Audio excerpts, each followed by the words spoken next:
Re-bienvenue, on est rendu aux vidéos 6 du chapitre 1, les mesures de dispersion. Ça ne devrait pas être très long.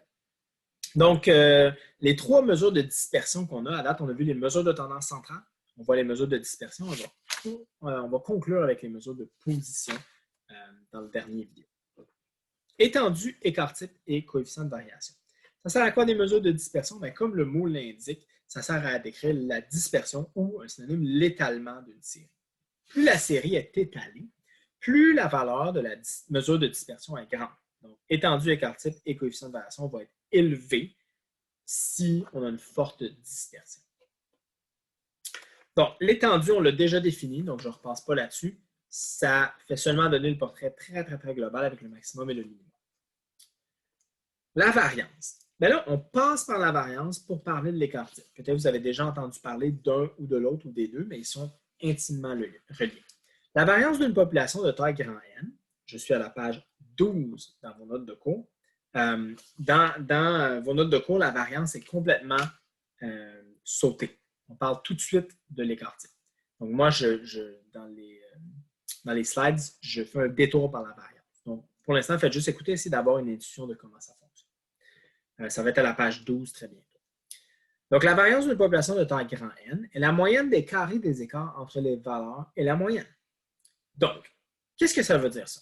Ça ici, c'est l'écart entre une valeur et sa moyenne. Et on le met au carré pour être capable d'additionner ces écarts-là et que ça soit toujours positif. On aurait pu procéder autrement, mais c'est comme ça que les statisticiens ont décidé de procéder. Donc, on met cet écart-là au carré et on les additionne tous. On divise par grand N. C'est comme une moyenne des écarts à la moyenne, mais au carré. OK. L'écart-type, c'est quoi? C'est la racine carrée de ça. Donc, dans la définition, on dit l'écart-type d'une population de taille n, c'est la racine carrée de la variance. La racine carrée de la moyenne des écarts entre les valeurs et la moyenne, au carré. Donc, ici, on fait juste faire une racine carrée sur ce qu'on a appris sur la variance. Ici, on a une définition un petit peu différente pour l'écart-type d'un échantillon. La lettre grecque qui est ici, c'est sigma, sigma minuscule. Ça, c'est l'écart-type d'une population. Tandis que ici, l'écart-type d'un échantillon, ça va être donné par S. La seule différence, c'est que lorsqu'on divise, à la place de diviser par N, comme dans le calcul précédent, qui était grand N, on divise par petit n, la taille de l'échantillon, moins 1. C'est une correction, d'où le nom écart-type corrigé, qui est apporté pour baisser, pour augmenter un peu la valeur de S, comparativement à sigma. Ou x bar, ici, c'est la moyenne de l'échantillon. Donc, ici, on a x bar à la place de mu dans le calcul précédent. Vous n'allez pas avoir à les calculer au long de toute façon les écart-types, donc je ne passe pas de temps là-dessus. L'important, c'est d'avoir une intuition de ce qu'on est en train de calculer. Donc, l'interprétation. Comment on interprète l'écart-type? C'est qu'on dit que la plupart des données, la majorité, là, on peut comprendre ça, la majorité, d'une distribution se trouve entre ceci et ceci. En réalité, ce qu'on est en train de faire, c'est qu'on est en train de dire ça, c'est la moyenne au milieu. Puis on crée un intervalle à mu plus sigma, mu moins sigma, donc entre ces deux valeurs-là, on crée un intervalle, puis on dit que la plupart des données se trouvent entre ça et ça. Ça, de la façon que l'écart-type est construit, c'est toujours vrai. Si tu es à plus qu'un écart-type en haut ou en bas de la moyenne, tu te trouves loin de la moyenne. Parce que la majorité de la classe, la majorité des gens sont à moins d'un écart-type de la moyenne. OK. Pour l'exercice 4, on va calculer l'écart-type corrigé de cette série. Donc ça ici, par contre, moi, ce que je ferais avec vous, c'est que je le calculerais sur Excel. Donc, je vais dire sur Excel parce que dans le passé, on vous demandait de les calculer sur votre calculatrice, mais on ne va pas le faire. Donc, je vais me garder cet exercice-là pour en classe. Si je ne m'en souviens pas, on le fera ensemble, mais je vais faire des calculs d'écart-type. Ça va se faire très rapidement sur Excel. Donc, ensuite, le coefficient de variation, qui est la dernière mesure de dispersion, il permet de mesurer l'homogénéité d'une série.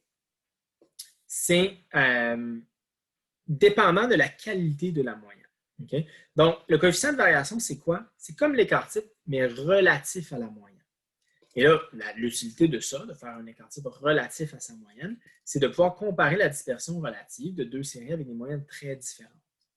Donc, par exemple, si on compare la dispersion des salaires des étudiants de GG versus la dispersion des salaires de leurs parents, bien, vous, dépendant quel genre d'argent vous avez fait durant la COVID, bien, vous n'avez pas fait 50 000 par année.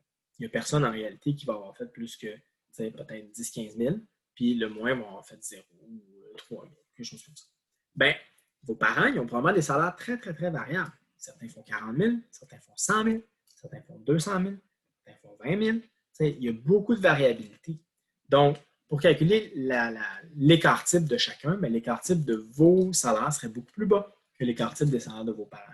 Par exemple, si on divise par la moyenne, bien là, on obtient une valeur en pourcentage et ça nous permet de comparer.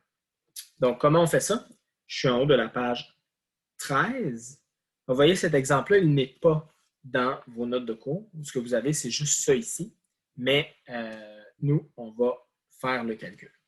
Donc, ça ici, c'est, tu vois, c'est à peu près le même exemple que je faisais à l'oral. On a des salaires en 1930 versus des salaires en 2012.